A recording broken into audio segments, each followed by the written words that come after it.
English or Arabic, and it's on our website, of course. Let's move on from Libya to Bahrain now, where protesters are once again camped out on the Pearl roundabout after the government ordered the military to withdraw.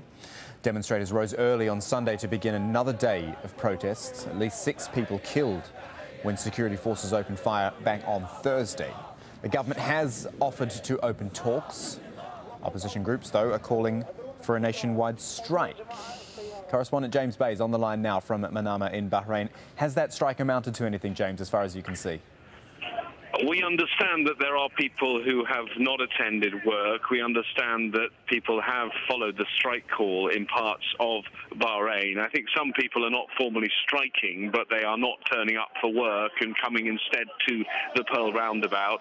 Crowds here again, and in fact right now I'm looking at the roundabout, and it is the time for prayers, for midday prayers, and people are saying their prayers in the centre of the roundabout. There's a real permanence about what's going on here in this protest, Kamal. They're bringing in portable toilets right now. They're bringing in generators. They're bringing in tents. It looks like many of these people, they've said it to us many times, but they certainly mean what they say. They're intending to stay here. They're intending to camp here. And when you speak to them, they say they will stay here right in the centre of the city until they get what they want. What about talking, James? We've heard this idea of a national dialogue. Has it got any legs? Well, we've heard the idea of the national dialogue, and we know that various political figures, including the Al-Wafaq party, have been involved in talking about talks. They're not formal talks, have not taken place, but they've certainly been having meetings, they've been having phone calls about possible process. They are demanding that there is a change here to the system. They say the existing limited democracy isn't enough. They say they don't really have any real power. Their lower house of parliament, which is elected, is not particularly powerful, and that the whole system is devised in a way not to give them power because the constituencies are of uneven size.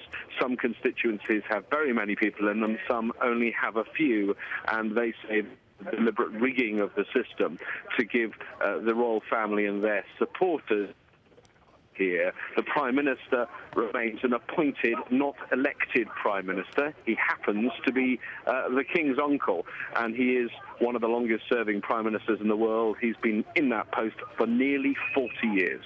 That is James Bays on the line from Manama, telling us protests there in Pearl roundabout starting to look a little bit more permanent this Sunday.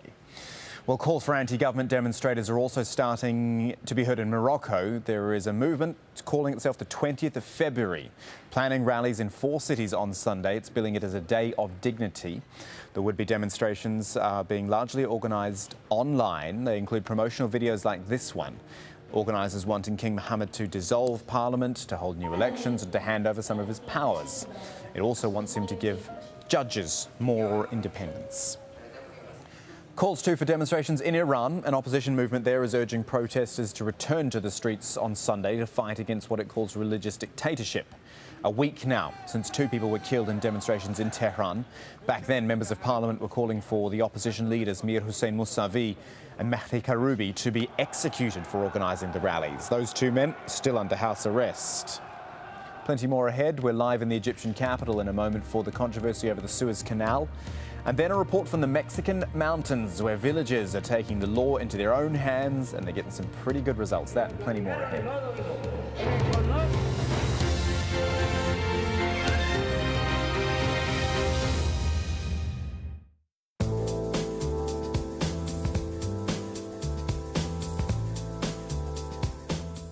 Hello, we've got some heavy rain making its way into eastern parts of India over the next couple of days, just in time some of the cricket. Hopefully it won't affect play in the cricket. Having said that, we've got some wet, windy and wintry weather making its way over the higher ground at the moment, but notice some thicker cloud just coming into Orissa, into northern parts of Andhra Pradesh, and I think some parts here could see maybe 30-40 millimetres of rainfall through the course of Monday. So some pretty wet weather which will stretch its way down to Chennai. Sri Lanka will see further showers, rain returning to Sri Lanka and indeed to the far south of India. Temperatures not too bad at around 32 degrees. Now that wetter weather will sink its way a little further south, so Chennai could see some rain as we go on into Tuesday. But brightening up further north, until we get into the far north of India, just around Kashmir, into Afghanistan. Rain, sleet and snow will come back in here, so feeling a little wintry over the higher ground.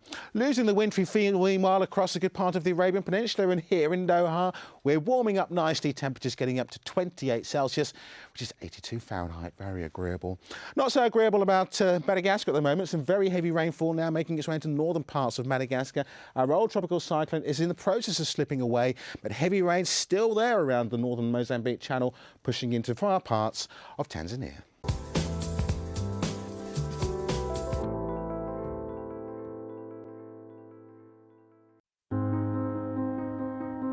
It is in the details. A look. A connection. The moments that reveal the truth. Award-winning documentaries from critically acclaimed filmmakers. Witness documentaries to open your eyes. At this time on Al Jazeera.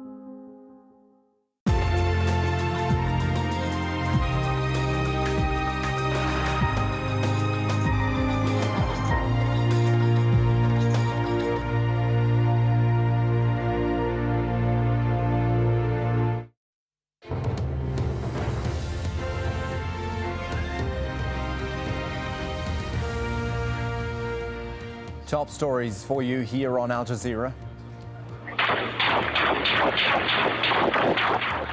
Witnesses speaking of a massacre by government security forces in the Libyan city of Benghazi.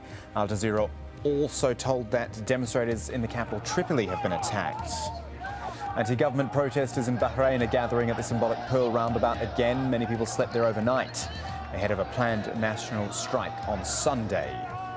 And protests being planned for Morocco. An online campaign, including this video, is expected to bring thousands out onto the streets. And we've got opposition groups in Iran also planning to hold rallies there. Let's look at Egypt. Stock exchange there will remain shut on Sunday. 3 weeks of closure, that means, because of the country's political upheaval. But Egyptian officials say emergency laws will be lifted within 6 months, and proposals to amend the constitution are almost ready. Military rulers have also set up their own page on Facebook to try to get their message across now. And still with Egypt, confusion over what's happening to 2 Iranian Navy ships headed for the Suez Canal. State TV in Tehran says they've already passed through on their way to Syria, but there are contradicting reports to that.